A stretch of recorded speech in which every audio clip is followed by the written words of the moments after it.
ఇది ఎమ్మెల్యే కోమటిరెడ్డి రాజగోపాల్ రెడ్డి, మంత్రి కోమటిరెడ్డి వెంకటరెడ్డి. తగవులదారుల తమ్ముడు, ముఖ్యమంత్రికి అండగా అన్న. సో అన్నదమ్ములు ఏకతాటి మీద ఎప్పటి వరకు ఉంటారంటే వాళ్ళ యొక్క ప్రయోజనాలు నెరవేరేంత వరకే ఏకతాటి మీదుగా ఉంటారు.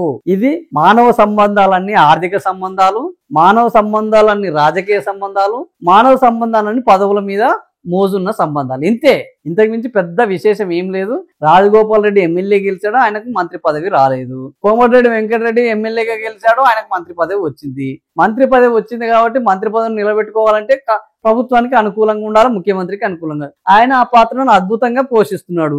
ఇక రాజగోపాల్ రెడ్డి తనకు ముఖ్యమంత్రి పదవి కావాలి అని ముఖ్యమంత్రికి ఎసరు పెడితే మంత్రి వస్తుంది. ఐఏఎస్ కొట్టాలని పోతే గ్యారంటీగా గ్రూప్ 2 గ్రూప్ 1 వస్తుంది. ఇది కామన్. మనం ఐఐటికి ఎసరు పెట్టినందుకు ఈజీగా ఇంజనీరింగ్ వస్తుంది. ఆయన ముఖ్యమంత్రికి ఎసరు పెట్టినందుకు మంత్రి వస్తుంది. ఎందుకురా బాబు నా పదవికి ఎసరు పెట్టావు, నీకు ఏదో ఒకటి ఇస్తాను, నువ్వు ఉండరా బాబు అనే కాడికి వస్తుంది అనేది ఇది రాజకీయ వ్యూహంలో అద్భుతమైన పావుని కదపడం. సో అదే పావుని ఆయన గెలిపాడు.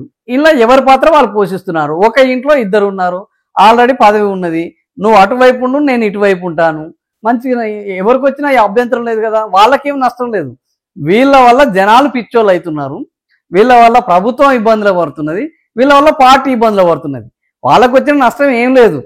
రాజగోపాల్ రెడ్డితో మంత్రి పదవి దక్కలేదన్న అసంతృప్తి. సీఎం రేవంత్ రెడ్డి వ్యాఖ్యలపై వీళ్ళది ఎంత దారుణమైన అంశం అంటే, ఇంట్లో ఇద్దరు అన్నదమ్ములు ఉంటే మా అన్నకు పదవి ఇచ్చిండు, మరి నాకెట్లా వస్తుందన్న కనీస ఇంగిత జ్ఞానం ఉండాలి కదా ఒక తమ్ముడు అనేటోడికి.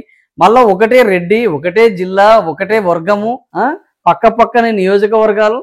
ఈయన్నే ఆల్రెడీ ఆడ ఉత్తమ్ కుమార్ రెడ్డికి ఇచ్చిరి, ఓ కోమటిరెడ్డికి ఇచ్చిరి, ఇంకో రెడ్డికి ఇచ్చిరి.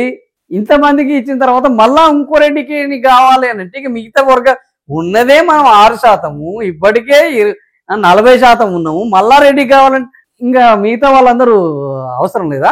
అందుకనే కదా ఈరోజు బీసీల తిరుగుబాటు వస్తుంది, ఈరోజు దళితుల తిరుగుబాటు వస్తున్నది.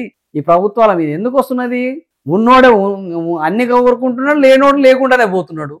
ఇంట్లో ఇద్దరికి పదవులు కావాలంటే అసలు పదవులు లేనోడు ఏం కావాలి? ఈ ప్రభుత్వం రావడానికి కారణమైన వాళ్ళు ఏం కావాలి? అది లేదు. సో ఇది పరిస్థితి. సీఎం రేవంత్ రెడ్డి వ్యాఖ్యలపైన విమర్శలు, సోషల్ మీడియా జర్నలిస్టులపై రేవంత్ ఆగ్రహం వ్యక్తం చేయడం పైన రాజగోపాల్ రెడ్డి అభ్యంతరం. ఇప్పుడు ఆయన అవునంటే ఈయన కాదనాలి, ఈయన కాదంటే ఆయన అవునాలి. అంతే. వారిని గౌరవించాలి, అవమానించొద్దు. ఈయన కూడా ఏమి ప్రేమ ఉందని మనం ఏమి సంకల్పుకోవాల్సిన అవసరం లేదు. ఇప్పుడు ఈయనకు సోషల్ మీడియా మీద ప్రేమ కాదు, రేవంత్ రెడ్డి మీద ద్వేషము. ఆ శత్రువుకు శత్రువు మిత్రువు అవుతాడు అన్నట్టు ఆయన వీళ్ళని శత్రువుగా చూశాడు కాబట్టి నేను వాళ్ళని దగ్గరికి తీసుకుంటాను. ఇంతే, అంతా రాజకీయం. వారిని గౌరవించాలి. గతంలో 10 ఏళ్ళు నేనే సీఎం అన్న వ్యాఖ్యలపైన విమర్శలు. మళ్ళీ రేవంతే ముఖ్యమంత్రి కావాలంటున్నా మంత్రి కోమటిరెడ్డి. ఎందుకు అంటే నీకు మంత్రి పదవి, నేను రేపు మంత్రి పదవి నుంచి తీసేసి అనుకో వెంటనే మాట మార్చేస్తాడు. వాడెవడా ఆయన ముఖ్యమంత్రి అని ఎవడన్నా, ఆయన ఎందుకు ముఖ్యమంత్రి అవుతానా, నేనే ముఖ్యమంత్రి అవుతాను కోమటిరెడ్డి వెంకటరెడ్డి కూడా అరక్షణం ఆలోచించకుండా అంటాడు.